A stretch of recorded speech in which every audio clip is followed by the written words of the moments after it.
نور الهلال أقبل تعال فالشوق طال Bismillahirrahmanirrahim.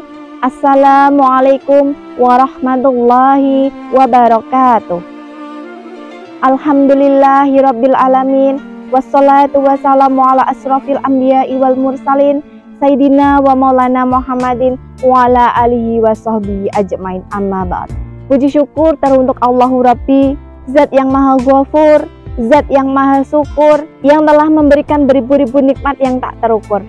Seandainya seluruh lautan yang ada di muka bumi ini Allah jadikan tinta, pepohonan-pepohonan Allah jadikan pena, dan dedaunan Allah jadikan kertas, niscaya tak akan pernah cukup untuk menuliskan nikmat-nikmat yang telah Allah berikan kepada kita. Sholawat salam tercurah limpahkan kepada Nabi akhir zaman, Nabi yang kelahirannya membuat guncangan di alam semesta dan menghebohkan para malaikat Allah Subhanahu wa Ta'ala. Siapakah dia?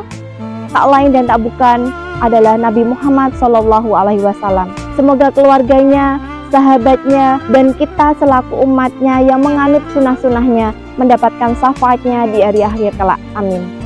Sahabat mulia yang dirahmati Allah Subhanahu wa Ta'ala, izinkan saya pada kesempatan kali ini untuk menyampaikan kembali kisah tentang sahabat Rasulullah Shallallahu Alaihi Wasallam yang bernama Abu Dujana Simak bin Khurasyah, atau yang lebih dikenal dengan nama Abu Dujana.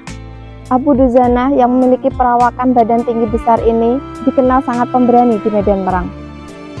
Di perang Uhud, beliau menjaga sisi belakang dari Rasulullah Shallallahu Alaihi Wasallam hingga seluruh punggung dari Abu Dujana ini dipenuhi oleh anak panah.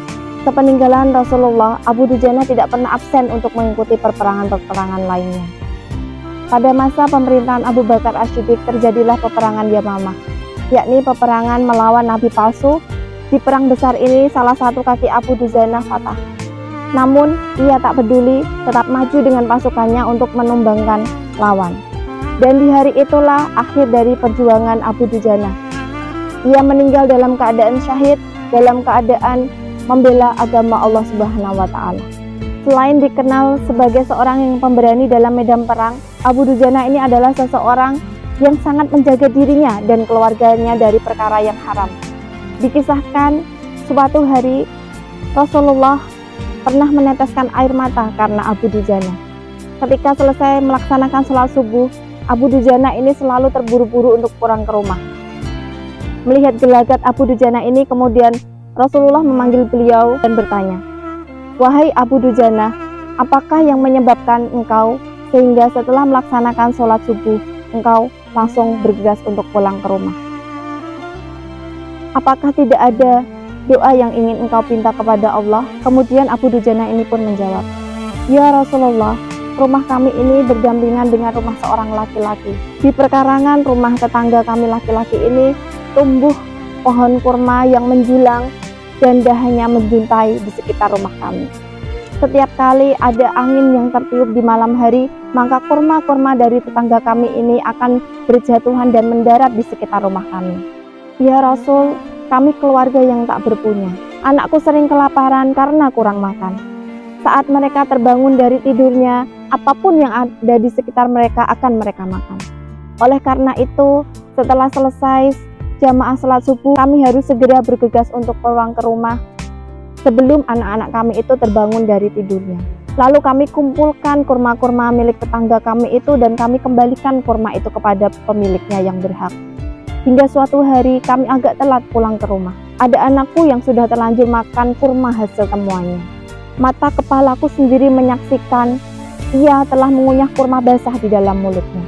Ia habis memungut kurma yang berjatuhan di sekitar rumah kami semalam. Mengetahui itu, lalu jari-jari kami masuk ke dalam mulut anak itu. Kami keluarkan apapun yang ada di sana. Kami katakan, "Nak, jangan permalukan ayahmu ini di akhirat kelak." Anakku menangis. Kedua kelopak matanya mengeluarkan air karena menahan lapar. "Wahai Rasulullah," lalu kami katakan kembali kepada anak-anak kami, "Hingga nyawamu lepas pun kami tidak akan rela meninggalkan harta haram di dalam perutmu." Seluruh isi perut yang haram itu akan kami keluarkan dan akan kami kembalikan bersama kurma-kurma yang lainnya kepada pemiliknya yang berhak. Mendengar itu, mata Rasulullah berkaca-kaca, butiran air mata beliau berderai begitu deras. Lalu baginda Rasulullah mencoba mencari tahu siapakah pemilik pohon kurma yang dimaksud oleh Abu Dujana ini. Abu Dujana pun mengatakan kepada baginda Rasulullah bahwa pohon kurma ini adalah milik seorang laki-laki munafik. Tanpa basa-basi, kemudian Rasulullah memanggil laki-laki ini. Kemudian Nabi mengatakan kepada laki-laki munafik ini, "Bisakah aku meminta kamu menjual pohon kurma yang kamu miliki itu, wahai laki-laki? Aku akan membelinya dengan 10 kali lipat harga dari pohon kurma itu." Pohonnya terbuat dari batu zamrud biru, disirami dengan emas merah, tangkainya dari mutiara putih. Di situ tersedia bidadari cantik jelita, sesuai dengan hitungan kurma yang ada. Kata Rasulullah menawarkan kepada laki-laki tersebut. Laki-laki munafik ini lantas menjawab dengan tegas, "Aku tak pernah menjual barang dengan sistem jatuh tempo. Saya tidak menjual apapun kecuali dengan uang kontan dan tidak pakai janji kapan-kapan." Namun, tiba-tiba sahabat Rasulullah Abu Bakar As-Siddiq radhiyallahu pun datang. Lantas ia berkata, "Ya sudah, aku beli 10 kali lipat dari tumbuhan kurma milik Pak Fulan yang varietasnya tidak ada di kota ini." Si munafik pun kegirangan sambil berujar, "Ya sudah, aku jual." Abu Bakar menyahut, "Bagus, aku beli." Setelah sepakat, lalu Abu Bakar menyerahkan pohon kurma itu kepada Abu Dujana. Rasulullah Shallallahu Alaihi Wasallam kemudian bersabda, "Hai Abu Bakar, aku yang akan menanggung gantinya untukmu." Mendengar sabda Nabi itu, Abu Bakar kegirangan bukan main. Begitupun dengan Abu Dujana. Lalu si munafik ini pergi mendatangi istrinya dan mengisahkan apa yang telah terjadi kepadanya pada hari ini. Lalu mengisahkan kisah yang baru saja ia alami. "Aku telah mendapatkan untung banyak hari ini. Aku dapat untung 10 kali lipat pohon kurma yang lebih baik, yang lebih bagus dari pohon kurma kita. Padahal kurma yang aku jual itu masih tetap berada di perkarangan rumah kita. Aku yang akan tetap memakannya terlebih dahulu dan aku tidak akan pernah memberikan kurma-kurma itu kepada tetangga kita itu." Atau yang dimaksud ada tidak akan memberikannya kepada Abu Dujana.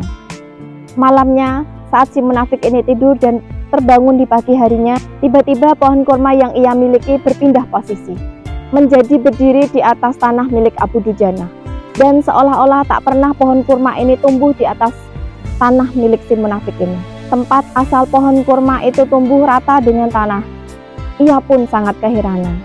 Hikmah yang dapat kita petik dari kisah ini adalah kehati-hatian para sahabat dalam menjaga diri dan keluarganya dari perkara yang haram. Karena di setiap larangan dan perintah dari Allah Subhanahu wa Ta'ala pastilah mengandung hikmah yang baik bagi manusia. Ada beberapa hikmah yang luar biasa di balik kita mengkonsumsi makanan dan minuman yang halal. Di antaranya yaitu, yang pertama, menghindarkan diri dari penyakit. Yang kedua, meningkatkan iman dan mendapatkan perlindungan. Yang ketiga, menjaga akhlak. Dan yang keempat, menjaga kekusukan sholat. Yang kelima, mendatangkan rezeki yang baik. Semoga Allah selalu melindungi kita dan keluarga kita dari perkara yang haram. Amin. Sahabat mulia yang dirahmati Allah Subhanahu wa Ta'ala, di bulan suci yang penuh berkah ini, semoga segala kesalahan-kesalahan kita dan dosa-dosa kita diampuni Allah Subhanahu wa Ta'ala. Selamat menjalankan ibadah puasa. Semoga Allah lancarkan ibadah-ibadah yang kita kerjakan. Sekian yang dapat saya sampaikan. Jika ada kebaikan, sesungguhnya datangnya dari Allah Subhanahu wa Ta'ala. Jika ada kesalahan, datangnya dari diri saya selaku manusia biasa yang tak luput dari lupa, dosa, dan salah. Mohon maaf atas segala kesalahan tutur kata. Pergi mancing ke Sungai Juwana, nilai dipancing di hari senja. Salam undur diri dari saya. Mohon maaf jika banyak salahnya. Wabillahi taufik wal hidayah. Wassalamualaikum warahmatullahi wabarakatuh.